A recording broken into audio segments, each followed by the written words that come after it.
Hello guys, welcome back to my channel. আজ আবার একটা নতুন ভিডিওই আপনাদের সকলকে স্বাগত। কিছুদিন ধরে আমার শারীরিক অসুবিধার জন্য আমি ভিডিও দিতে পারছি না, কারণ আমার চোখে একটু প্রবলেম হয়েছে। আর আজ রোজকার মতোই ছেলেকে স্কুল থেকে দিয়ে এখন চলে এসেছি ঘরে। আর সারাদিন সেভাবে ভিডিও করিনি। আর বিকালের দিকে আমার ছেলে আর ওর পাপা মিলে গেছিলো মার্কেটে, আর ও সেখান থেকে একটা খেলা নিয়ে এসছে, সেটা নিয়েই ও লাফালাফি করছে আর ফুলছে। আর আমি কিছুদিন ধরে বলছিলাম যে আমি দেখেছি একটা ভিডিওই যে এখানে কচুর শাক পাওয়া যায়, তুমি একটু কচুর শাক নিয়ে এসো। কারণ কিছুদিন হলো সেই ইলিশ মাছটা রান্না করা হয়েছে, ওই ইলিশ মাছটার মাথাটা আমি ভেজে রেখেছি কচুর শাক দিয়ে বানাবো বলে। আর ফাইনালি আজ কচুর শাক খুঁজে নিয়ে এসেছে, আর সেটাই এখন আমি পরিষ্কার করে কেটে নিচ্ছি। আর এদিকে এখন আমি এটা নিয়ে বসে পড়েছি কাটার জন্য। আর এদিকে আমার ছেলে বলছে, মা এটা কি খায়, এটা তো দেখে গাছের মতো লাগছে। ওর মতো এটা ওটা বলছে, আর আমি এদিকে এটা ভালো করে পরিষ্কার করে কেটে নিচ্ছি।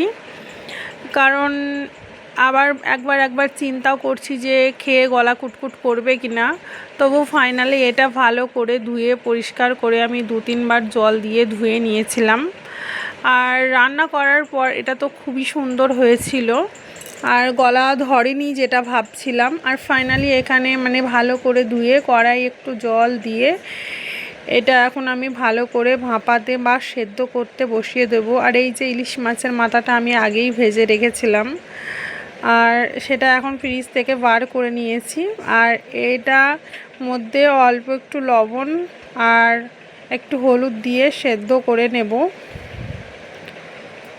আর এটা সাধারণত ভালো করে সেদ্ধ করে জল ঝরিয়ে নিতে হবে। আর যেহেতু এটা মাছ দিয়েই রান্না করব, আর সেই জন্য এর মধ্যে পেঁয়াজ, রসুন, আদা সমস্ত কিছুই দেব। আর সেই মতোই মশলাটা এখন কেটে নিচ্ছি, তারপর ভালো করে শিলপাটায় বেটে নেব। আর যেহেতু অল্প মশলা, তাই আমার মিক্সারটা কিছুদিন ধরে অল্প মশলা হলে ভালো পেস্ট হচ্ছে না, তাই আমি এটা শিলেই বেটে নিয়েছি। আর এদিকে আমি চলে এসেছি যে কতটা সেদ্ধ হলে দেখার জন্য, আর সেটা এখন দেখে নিলাম। আর একটা একটা করে সমস্ত মশলা রেডি করে নিয়েছি। এর মধ্যে জিরে গুঁড়ো, হলুদ গুঁড়ো, লবণ দিয়ে নিয়েছি।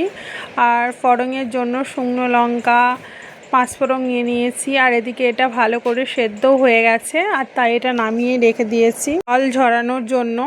তারপরে কড়াইয়ের মধ্যে তেল গরম করে এর মধ্যে 5 ফোড়ন, শুকনো লঙ্কা, কাঁচা লঙ্কা, তেজপাতা যেগুলো রেখেছিলাম দিয়ে দিলাম। তারপরে ওই মশলাটাও বেটে যেটা রেডি করে রেখেছিলাম সেটা দিয়ে নিলাম। এবার ভালো করে মশলাটা কষিয়ে নেব। সাথে একটু কাশ্মীরি লঙ্কা গুঁড়ো দিয়ে নিয়েছিলাম। আর মোটামুটি মশলাটা কষানো হয়ে গেছে। আর এর মধ্যে আমি এখন কচু শাকটাও দিয়ে নেড়ে চেড়ে এর মধ্যে একটু চিনিও দিয়ে নিয়েছিলাম। তারপর এটা মাছের মাথা দিয়ে ভালো করে মিক্স করে নিলেই রেডি ইলিশ মাছের মাথা দিয়ে কচু শাক। তোমরা কে কে এই খাবারটা পছন্দ করো অবশ্যই জানিও। আর এই রান্নাটা কিন্তু আমি ফার্স্ট টাইম বানিয়েছিলাম, আর খেতে এতটাই টেস্ট হয়েছিল বলার নেই। আমি এর আগে শুধু ফোনেই দেখেছি, আজ বানালাম, আর খেতে তো অসাধারণ হয়েছিল। চলো আজকের ভিডিও এখানেই শেষ করছি, দেখা হচ্ছে পরে।